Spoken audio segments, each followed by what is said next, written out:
too. Welcome back, and for this one, as we're getting into the 20s, we're going to be talking about scandals today, and I'll probably give you a little feedback as to what made me love baseball so much, particularly my loco bat. One big scandal that really got me to become a history teacher happened to involve the 1919 World Series, where the fix took place in 1919, but all of the court and legal challenges took place in the 20s. Still talking about this particular scandal today. 8 players on the White Sox took bribes from gamblers to intentionally throw the World Series. So this way people can go and bet. They already knew who was going to win or lose, I should say, in that matter, and make a lot of money. That's just an example of certain scandals as we're looking at today's objective. Recently, we have even recent scandals and more in recent memories, since we're not going back over 100 years ago. Very, very similar to baseball. If you follow baseball, Houston Astros with the sign stealing. You know, you have 100 years, almost to the season, of where this scandal winds up being exposed to the public. Any other recent scandals? Of course. If you're fans of Netflix and you watch the old shows, Full House, Aunt Becky is in jail, I believe now, for the college cheating admission scandal, where they helped their children cheat on the SATs and fraudulently fix their grades and their resumes to make them look like they had been on teams they weren't on, just so they can get into better colleges. No bueno. Whatever the scandal, though, I mean, when you're looking across time, scandals are definitely going to hurt whatever industry or game. I mean, if you're looking at baseball, baseball is going to be hurt by that particular scandal. People are going to lose trust in the game. People are going to lose trust in the players that they look up to. People might even, I don't know how this is going to hurt the Full House enterprise or whatever. But going back to what Mr. Heeg said with the White Sox scandal, baseball was over in this country until a guy named Babe Ruth came along and started hitting a whole bunch of home runs. There we go. All right, so when we get to scandals, we're going to look at the political scandals today. So just to kind of refresh our memory, I know we probably covered political scandals when it came to the Progressive Reform Member, but this is going to be an action or event regarded as morally or legally wrong and causing general public outrage. Which brings us to, all right, when we left off, we told you that when it came to Warren G. Harding, overall his presidential ranking, he's going to be near the bottom. Today, we get into why he goes near the bottom. And it has a lot to do with not just him, but quite a few of his buddies, the Ohio gang. Of course, Warren G. Harding was from Ohio. He made the mistake that other presidents and other public officials have made. You get to a high, powerful position, you get to all of a sudden give out jobs, and what do? You give them out to your buddies. Probably we explored this, especially when it came to civil service reform. There's pros and cons to this. Mostly cons if they're not equipped or qualified for the job. And if you could think back, there is a specific term given to this.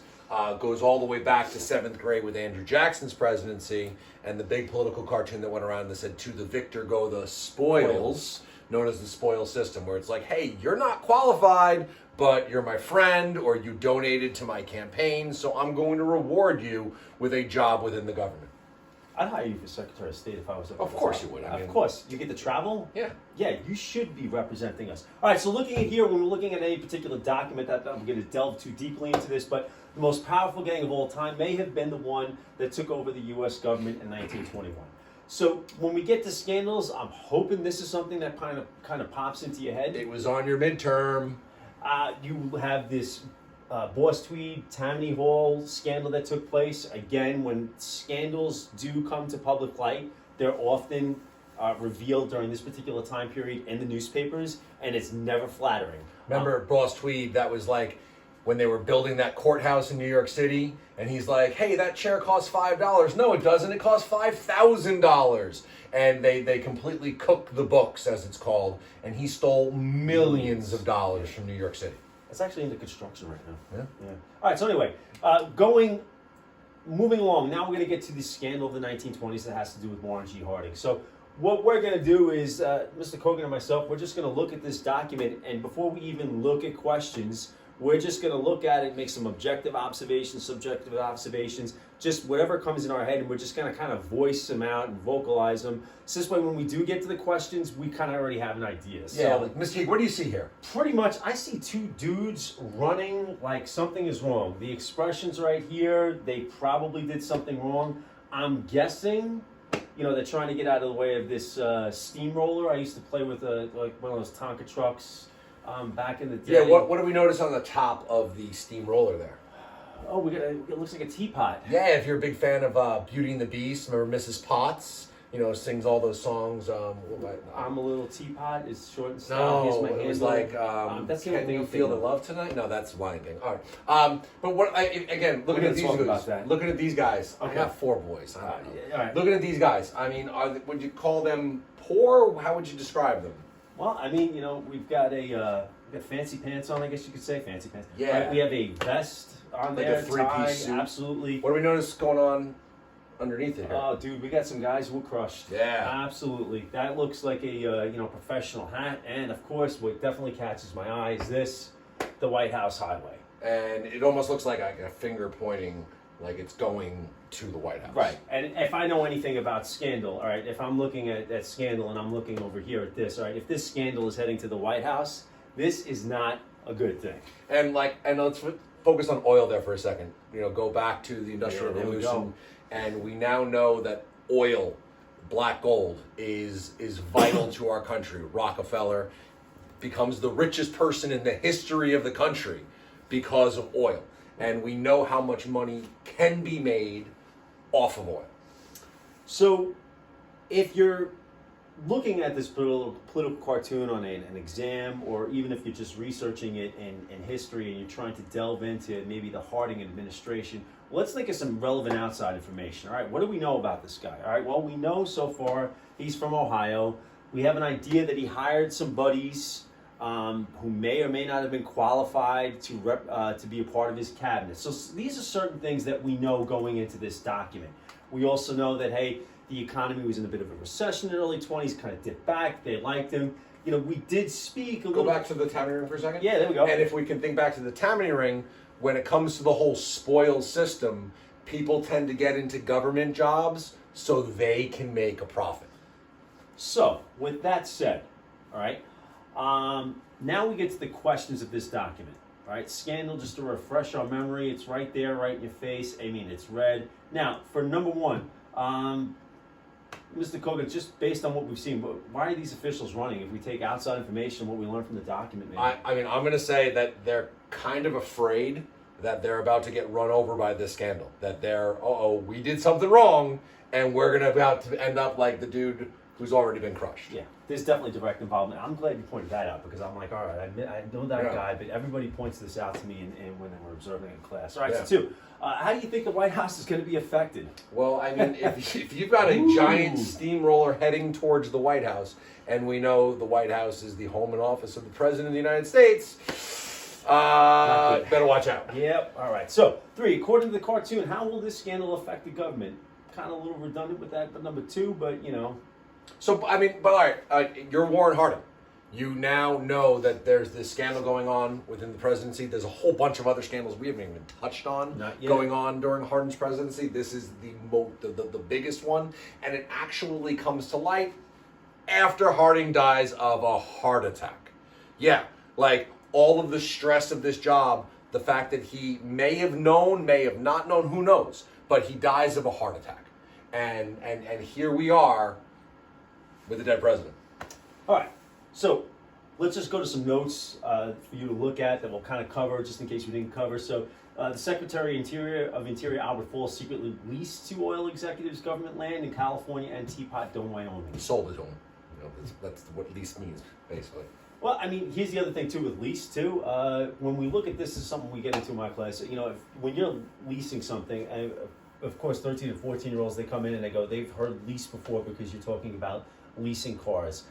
Sold, it's also a nice word for a long-term agreement. Now, the thing here is that when we look at this, can we lease government land to oil executives legally?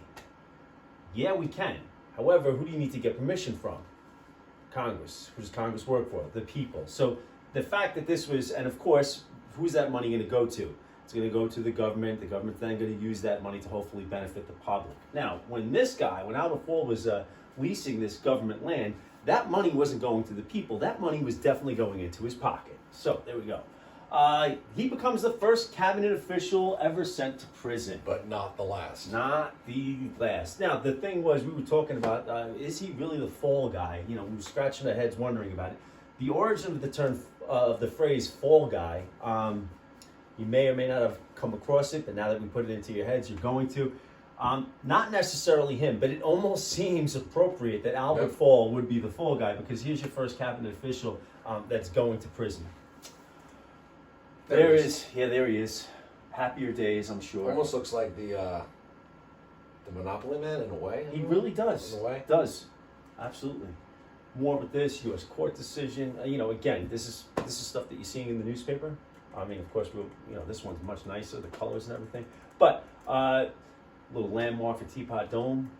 Now, more corruption and scandals. All right, this was just one of the corruptions that were taking place. I almost want to press it. I know. Yeah, so old friends of Harding, they also filled other cabinet posts, as we mentioned before.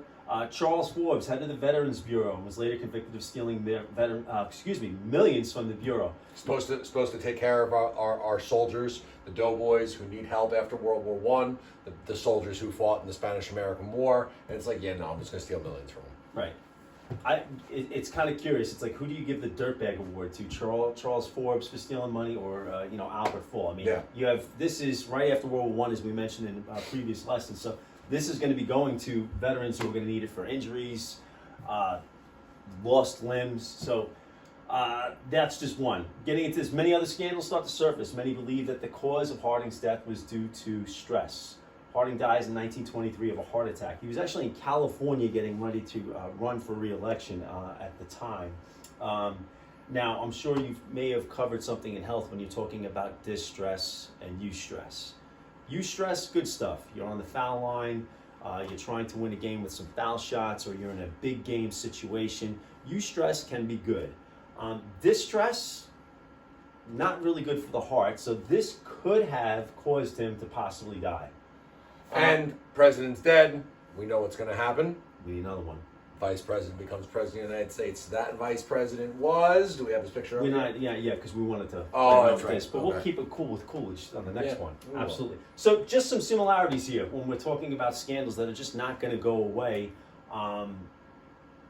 Through the course of our curriculum, we're going to see more scandals that wind up happening again up at the top. But I mean, just some. If we wanted to just take this, I don't know, throw it on a worksheet and say similarities and differences. Anything coming to your mind at all? They're both scandals. Absolutely. They're involving government officials, whether it's Boss Tweed of New York City, absolutely, Albert Fall and the federal government. Absolutely. And people are going to get in trouble because of this. Boss Tweed eventually will be taken down by a cartoonist of all things. Yep. Gets taken down by the cartoonist Thomas Nast, goes to prison. As we know, Albert Fall is going to go to prison as well. Absolutely. Maybe another similarity. I mean, maybe making the criminals look pretty obvious in this one, a little bit more guilty. True. Yep, absolutely. I like that one. Towny Ring. Any differences we could see here? I know what my students would say. One's in black and white, Right, one's the in one's color. Yeah, there you go. That's a classic one. They definitely Absolutely. would say that. Just one is one difference that I know of involving a local municipality, a local government in New York Absolutely. City, compared to the federal government being involved with the Teapot Dome scandal. The difference is that whether it came from stealing taxpayer money or taking a bribe, another difference here as well. I mean, Thomas Nast made a career of making him look like he did. Ultimate bad guy as well, exaggerating his weight, his even his style of dress. So those are just some some things I note with looking at Nast. All right, so as we mentioned, this stress probably not going to be good for Warren G. Harding. What we'll get into is in the next lesson is Calvin Coolidge now stepping up. His father's going to swear him into the office of president over candlelight, but we'll show you that one. And there you go. I really hate the fact that I don't get to see you guys for this. My grandfather broke Calvin Coolidge's wrist. I kid you not. My grandfather, born 1904, Boston, Massachusetts. Calvin Coolidge was the governor of Massachusetts, and my grandfather was a runner in the Massachusetts State House. His job, because this is really at the beginnings of the telephone, Massachusetts State House didn't have telephones, so they had runners. My grandfather's job was to take messages from one office to another, and he'd have to run all over the Massachusetts State House. Lo and behold, he's running. He comes to a set of about 5 or 6 steps. Now, what does a 10, 12-year-old kid do when he comes to a set of stairs going down? He jumps. He jumps off the steps. At the very same second, Governor Calvin Coolidge is turning the corner. My grandfather crashes into Calvin Coolidge, knocks him down, and breaks his wrist. Calvin Coolidge stands up, yells at my grandfather, says, "Son, where are you going so fast?" He goes, "I'm sorry, I need to deliver this message." He goes, "You need to be a little bit more careful next time." It winds up the next day. My grandfather sees Coolidge. He's got a cast on his wrist. My grandfather broke Calvin Coolidge's wrist. I just think that's awesome. I wish I could be there to tell you this story in person, but we can't. Tomorrow, I think we're done filming for today. Yeah. Let's finish up. We'll get together tomorrow. We'll post some more of these. From your comments, Ty, I see you liking this. Fatima, I saw you as well. Thank you making some comments. Absolutely. Thank you, because we've really been brainstorming, trying to figure out how to best get to you.